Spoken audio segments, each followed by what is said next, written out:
کریں گے 26% نے اسے محفوظ نہیں یا جوا قرار دیا۔ 1949 سے 1958 تک اسٹاک مارکیٹ نے تاریخ میں سب سے زیادہ منافع 10 سال کا کمایا۔ اگرچہ تعجب کی بات نہیں کہ ہر قسم کے عام اسٹاک خریداری کو عام طور پر انتہائی قیاس رائے یا خطرناک سمجھا جاتا تھا جب وہ زیادہ پرکشش بنیاد پر فروخت کر رہے تھے اور جلد ہی تاریخ میں اپنی سب سے بڑی پیش رفت کا آغاز کرنے والے تھے۔ اس کے برعکس حقیقت یہ ہے کہ وہ ماضی کے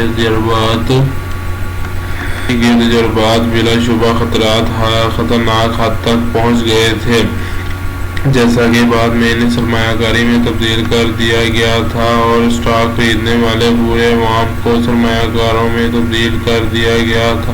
عام اسٹاک میں سرمایہ کاری اور قیاس رائیوں کے درمیان فرق ہمیشہ ایک مفید رہا ہے اور اس کا غائب ہونا تشویش کا باعث ہے۔ ہم نے اکثر کہا ہے کہ وال اسٹریٹ کو ایک ادارے کے طور پر اس امتیاز کو بحال کرنے اور عوام کے ساتھ اپنے تمام معاملات میں اس بات پر زور دینے کا مشورہ دیا جائے گا بصورت دیگر اسٹاک ایکسچینج کو کسی بھی دن بڑی قیاس رائیوں کے نقصانات کا ذمہ دار ٹھہرایا جا سکتا ہے، جس کے بارے میں جب لوگوں کو اس کا سامنا کرنا پڑا تو ان کو مناسب طریقے سے متنبہ نہیں کیا گیا۔ ستم ظریفی یہ ہے کہ ایک بار پھر کچھ اسٹاک ایکسچینج فرموں نے حالیہ مشکلات کا زیادہ تر حصہ اس کے کیپٹل فنڈز میں قیاس رائیوں پر مبنی مشترکہ اسٹاک کو شامل کرنے کی وجہ سے سامنے آیا۔ ہمیں یقین ہے کہ اس کتاب کے قارئین کو ایک دن خطرناک کا معقول طور پر واضح اندازہ ہو جائے گا جو عام اسٹاک کے وعدوں میں شامل ہیں۔ وہ خطرات جو منافع کے مواقع سے الگ نہیں ہیں، وہ پیش کرتے ہیں اور ان دونوں کو سرمایہ کار کے حساب میں اجازت دی جانی چاہیے۔ شاید ہم نے ابھی جو کچھ کہا ہے وہ اس بات کی نشاندہی کرتا ہے کہ اب شاید ایسا نہ ہو۔ یہ ایک خالص سرمایہ کاری کی پالیسی ہے جس میں عام اسٹاک شامل ہے، اس معنی میں کہ کوئی بھی ہمیشہ انہیں ایسی قیمت پر خریدنے کا انتظار کر سکتا ہے جس کو مارکیٹ یا کوٹا نقصان کا خطرہ نہ ہو، جو پریشان کن ہو۔ زیادہ تر اتوار میں سرمایہ کار کو اپنی مشترکہ اسٹاک ہولڈنگز میں قیاس رائے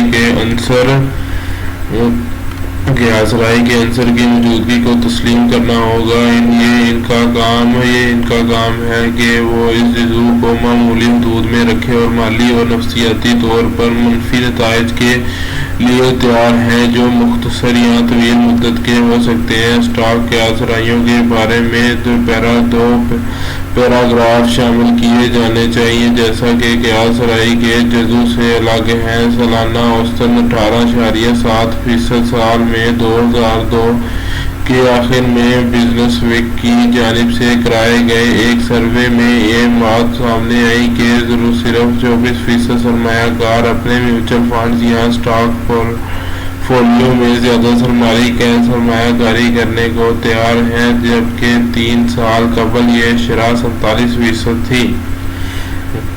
زیادہ تر نمائندہ عام اسٹاک میں سراسر قیاس رائیاں نہ تو غیر قانونی ہیں، نہ غیر اخلاقی اور نہ ہی زیادہ تر لوگوں کے جیب بک میں شامل ہیں۔ اس سے بھی بڑھ کر کچھ عام قیاس رائیوں ضروری اور ناگزیر ہے، کیونکہ یہ بہت سے عام اسٹاک حالات میں منافع اور نقصان دونوں کے ذیلی امکانات موجود ہیں۔ اس میں خطرات کو کسی بھی فرض کرنا ضروری ہے ذہین قیاس رائیوں میں، کیونکہ ذہین سرمایہ کاری کا سرمایہ کاری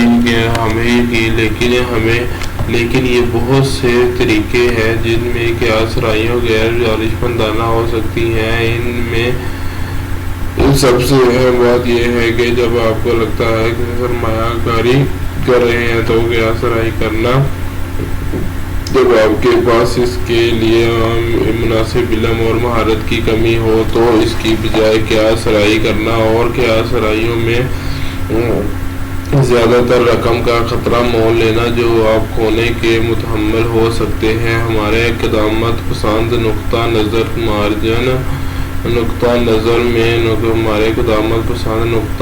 میں مارجن پر کام کرنے والے ہر غیر پیشہ ور کو تسلیم کرنا چاہیے کہ وہ اصل میں کیا سرائی کر رہا ہے اور اس کے بروکر کی ذمہ داری ہے کہ وہ اسے مشورے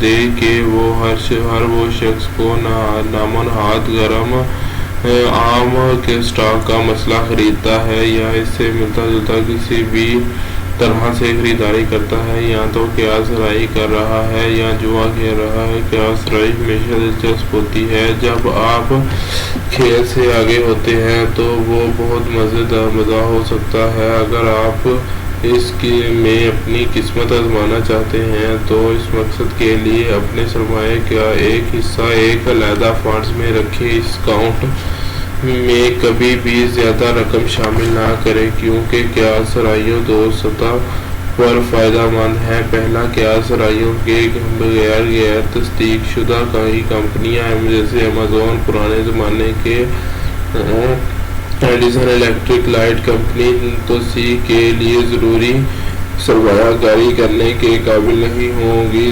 بہت زیادہ فائدہ حاصل کرنے کی پرکشش طویل مدتی امکان چکنائی ہے جو جدت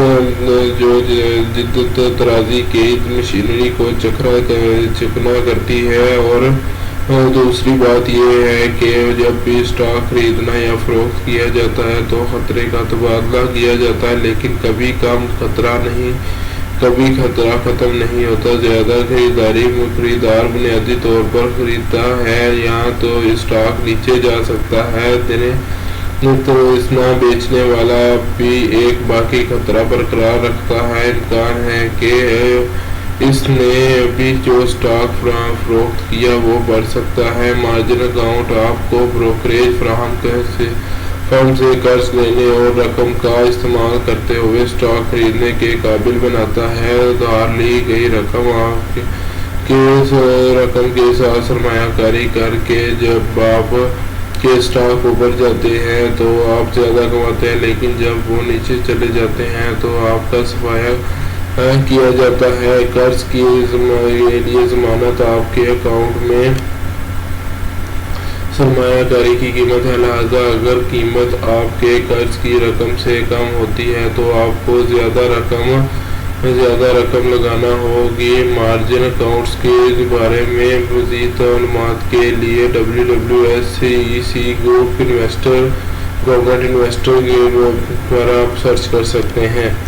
چلیں اب ہم نیکسٹ بات کرتے ہیں مارکیٹ میں اضافہ ہوا اور منافع بڑھ رہا ہے۔ یہ پیسے لینے کے بارے میں سوچنے کا وقت آیا اور اپنے کیا سرمایہ کے فنڈز سے باہر اپنے کیا سرمایہ اور سرمایہ کاری کے کاموں کو کبھی بھی ایک ہی اکاؤنٹ میں نہیں ملاتے اور نہ ہی اپنی سوچ کے کسی بھی حصے میں دفاعی سرمایہ کاری کی طرف سے یہ نتائج کی توقع کی جائے۔ ہم پہلے ہی دفاعی سرمایہ کار کو ایک ایسے سرمایہ کار کے طور پر بیان کر چکے ہیں کہ جو بنیادی طور پر حفاظتی اور پریشانی سے آزادی میں شامل ہے۔ عام طور پر اسے کس راستے پر چلنا چاہیے اور اگر اس طرح کے حالات واقعی موجود ہیں تو وہ اس عام حالات میں کیا واپسی کی توقع کر سکتا ہے۔ ان سوالات کا جواب دینے کے لیے ہم اپنے اس بات پر غور کریں کہ ہم نے 7 سال قبل اس موضوع پر کیا لکھا تھا۔ اس ان کے بعد سرمایہ کار کی متوقع واپسی کو کنٹرول کرنے والے بنیادی معامل میں کیا اہم تبدیلیاں آئیں اور آخر میں اسے کیا کرنا چاہیے اور موجودہ حالات میں اسے کیا توقع رکھنی چاہیے۔ ہم نے 6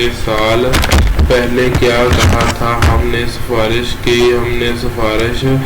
کی سرمایہ کار کو اپنے حیثیت کے اعلیٰ درجے کے بانڈز اور سرکردہ مشترکہ حصص کے درمیان تقسیم کرے کہ بانڈز میں رکھا جانے والا تناسب کبھی بھی 25% سے کم یا 25%